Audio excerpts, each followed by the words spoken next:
Hi everyone, my name is Ilsa and I'm doing part E, the application of the theory to a real life nursing situation. As my classmate Charlotte has already explained, the theory of comfort has three types of comfort and four types of context. The three types of comfort are relief, ease, and transcendence, and the four contexts in which it can be applied to is physical, psychospiritual, environment, and social. Catherine Kolkaba, who created the theory of comfort, believes that if these needs are met, then the patient will, it will lead to certain behavior from the patient, which is she referred to as health-seeking behavior, which would only help and encourage the patient and improve their overall state of being.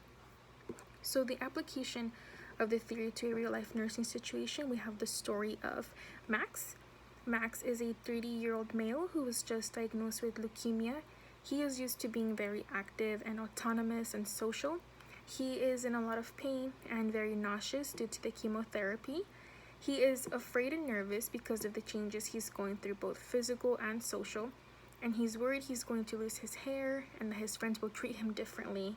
He's also worried that the chemotherapy might not work and that he will die. He is not ready to die.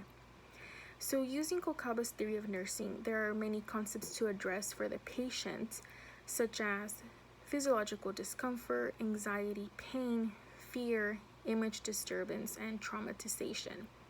Starting with relief, in regards to the physical, Max can be given anti-nausea medication and pain medication.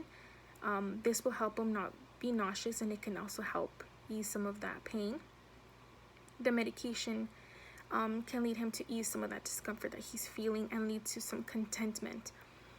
Also, we encourage different kinds of methods to deal with nausea and pain, such as guided imagery and position change as well, to help Max transcend above his current problem, kind of help him imagine he's in a different place, feeling different as well.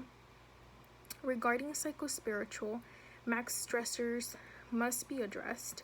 There's a lot he is afraid of, and addressing the issues can help him feel some of the relief that he can finally speak about these things and not hold it in or think that he's burdening anyone. So it's helpful to talk about his fears. He can benefit from talking about his fears of losing his hair and his autonomy, and he can ease his mind about finally expressing the fears out loud. It would also benefit him to talk about death as a possibility. This can help him address that fear, that final fear that if the chemotherapy doesn't work, death is a possibility.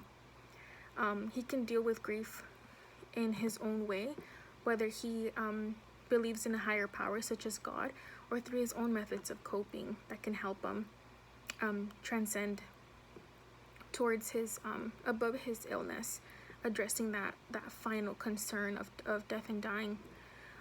Also, the environment, the patient's environment is super important. We've seen that with many theories. It's one of the core concepts. So for him, if he's going to be comfortable physically, that has to do a lot with the environment, repositioning him, if he's warm enough, if he has enough blankets, enough pillows. Also, I thought it would be a good idea, if he's going to be in the hospital for a long time, he can decorate his room, make it more personal, because if he's going to be there for a long time, it could help that it doesn't look so bland, that it looks more like kind of like home, or like his own room would. It would also be important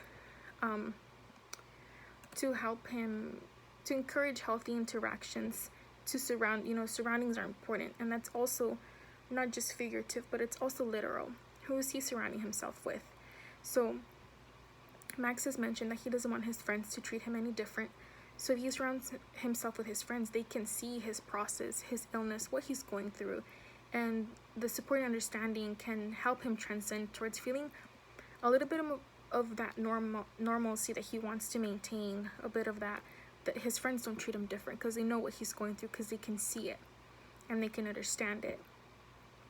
The concept of environment ties a lot into the social concept, which is all about relationships, and the social concept sometimes is the most important at times.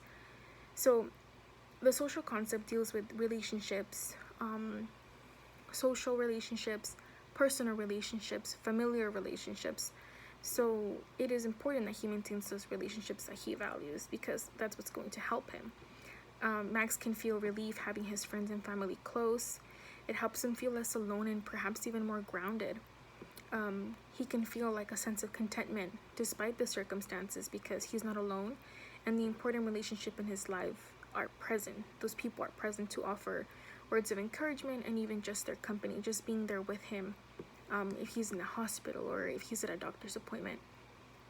So having that to look forward to, visitation, and those familiar relationships that he knows and trusts, can really benefit him. He will feel above his problems. He will transcend his problems because he's not alone. He can have just having a warm hug or a simple conversation with those people can be the most encouraging aspect of his entire ordeal at times. Catherine Cole-Kaba stressed that through reaching comfort, the patient would want to establish what she would call health-seeking behaviors.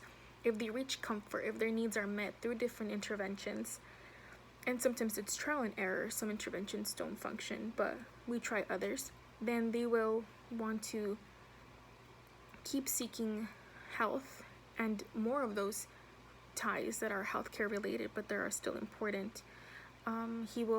So if Max reaches comfort, he will establish health-seeking behavior, such as he will maintain his doctor's appointments, he'll get to his chemotherapy on time, he'll keep going through his different, if he's going through different providers and different specialties, he also might even establish a routine of going to a therapist to deal with those social concerns, those psychospiritual concerns that he may have about death and dying. And this leads to overall a better outcome for the patient and their health.